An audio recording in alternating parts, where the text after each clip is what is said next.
Баршаңызға сәлем. Менің каналыма қош келдіңіздер. Видеоны көрместен бұрын менің каналыма тіркелуді ұмытпаңыздар. Сіздермен бүгін өте дәмі ерекше шелпектер пісіретін боламыз. Бір жасағаннан шығады. Ал кеттік. Алдымен ұнымызға ыстықтау суды құямыз ортасын ашып. Оның үстіне құрғақ дрожжи саламыз. Оның үстіне қант және тұзды қосамыз. Және бір қасық майонез салып араластырамыз. Сәл араластырғаннан кейін қолымызбен жұмсақ етіп қамыр илейміз. Қыздар, өте жұмсақ болуы тиіс.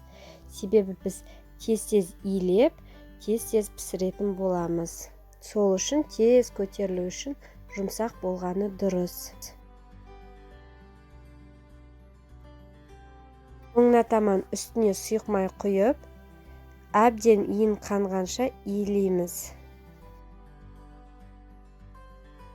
Өте жұмсақ қамыр шығады. Егер де рецептпен жасасаңыздар, міне осындай қолда былқылдап тұратын қамыр болуы тиіс.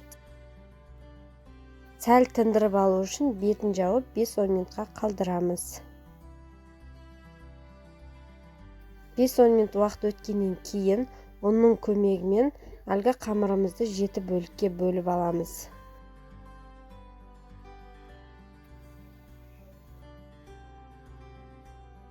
Жеті бөлікке бөлгеннен кейін әр қамырымызды осылай ұнмен дөңгелектеп шығамыз және шет-шетінен алып жая бастаймыз.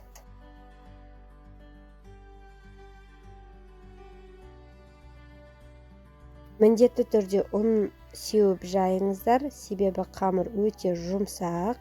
Жұмсақ болған қамыр үстелімізге жабысып қалуы мүмкін.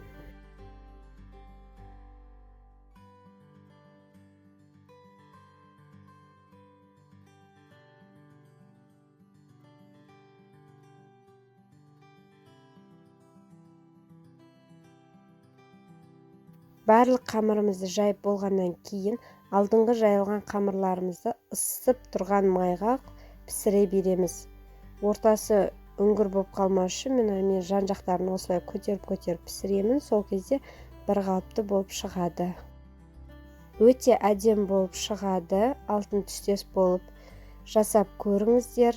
Бір жасағаннан шығатын рецепт.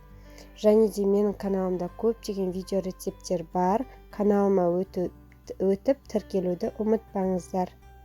Сіздермен болған Айжан Ерболатқызы.